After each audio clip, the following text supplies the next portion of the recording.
Hello and welcome to the YouTube channel of Law Minds. In this video, we'll be diving into a crucial topic for all aspiring business owners and entrepreneurs of the future. Today's video is all about simplifying the steps needed to register your startup with DPIIT or DIPP.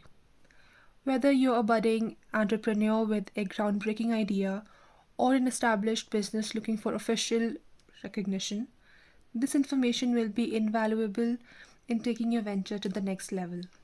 Without further ado, let's get started on understanding the essential steps required to register your startup with DPIIT or DIPP. Let's first understand what DPIIT or DIPP means. The DPIIT, Department for Promotion of Industry and Internal Trade, established in 1995 under the Ministry of Commerce and Industry in India, was previously known as DIPP, Department of Industry, Industrial Policy and Promotion. Its core aim is to foster a favorable environment for both domestic and foreign businesses to flourish in the country. Responsibilities include formulating policies for industrial development, FDI, IPR, and trade in collaboration with other ministries.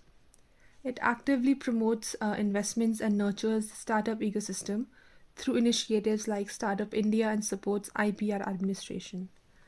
The transition from DIPP to DPIIT in 2019 expanded its role to include internal trade promotion. It now focuses on global trade interests, negotiating agreements, enhancing exports, and improving the ease of doing business. DPIIT also oversees policies, manages special economic zones, and monitors economic growth initiatives. Let's now discuss the eligibility criteria for DIPP registration. The DPIIT or DIPP has established specific eligibility criteria for startups seeking registration to access benefits under the Startup India initiative. Following are some of the criteria given. The first is the company's existence and operational duration should not surpass 10 years from its date of incorporation. Second, the company must be structured as a private limited company, a registered partnership firm, or a limited liability partnership. Third, the company's annual turnover should not exceed Rs 100 crores for any financial year since its establishment. Fourth, the entity should not have been created by dividing or reconstructing an existing business. 5. The company should be focused on developing or enhancing a product, process, or service.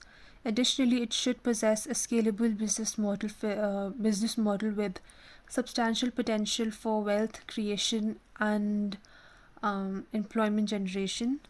And lastly, to register with DPIIT, the company needs to have been incorporated on or after the 1st April 2016. Let's now explore the steps involved in the DIPP startup registration process. The first step is establishing your business. Incorporating your business involves formalizing its business structure as a limited liability partnership, private limited company, or a firm. This requires obtaining a certificate of incorporation, the company PAN card, and meeting entity-specific compliance requirements. The registration must occur on or after April 1st, 2016 to comply with regulations. Step 2 is registering through Startup India scheme. You must access the Startup India website and submit the necessary forms online for a straightforward registration process. Step 3 is submitting required digital paperwork. You have to upload specified documents in PDF format on the platform, including certificate of incorporation or registration, the memorandum of association, and the article of association copies, company PAN card, the director and shareholder details, patent or trademark registration certificate if they are applicable, funding information, and a description of innovative product features. Step 4 is accessing tax benefits. Startups can access government provided tax advantages by seeking approval from the Inter-Ministry Board. Approval is subject to government decision, after the approval, startups can register to avail tax benefits. The DIPP registration allows access to intellectual property rights benefits without additional licenses. Step 5 is the self-certification for startup registration.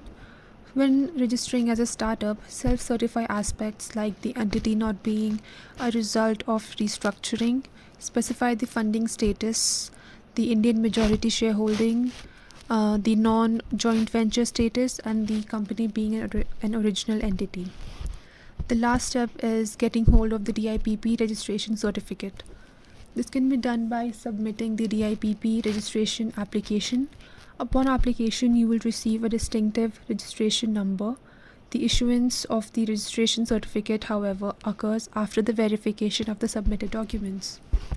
You have to submit all the necessary documents without any alterations or falsifications. Failure to provide the requisite documents or submission of fake documents will result in a penalty. The penalty constitutes 50% of the paid-up capital with a minimum fine of Rs 25,000.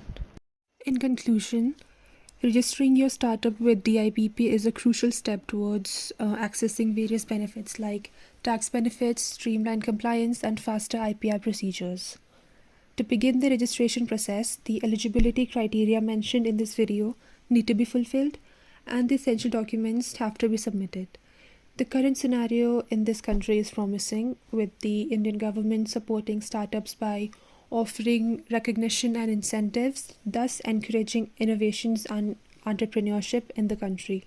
Looking forward in the future, there's an expectation of more startups joining hands with DIPP, which will remarkably contribute to the growth and success of the Indian economy.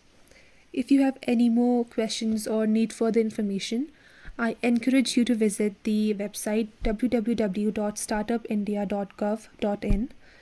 This will be it for the video. Thank you.